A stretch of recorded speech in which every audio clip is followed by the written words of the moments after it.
Iseseisvus on vabadus teha kõike oma käe järgi.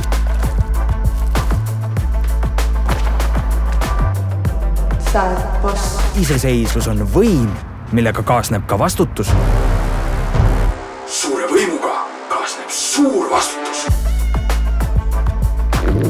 Iseseisvus on oskus juhtida oma aega ja teenida raha. Iseseisvus on riskide võtmine. Ma maksan krüptos.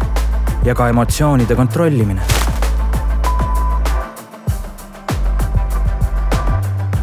Iseseisvus on supervõime langetada oma otsuseid ise.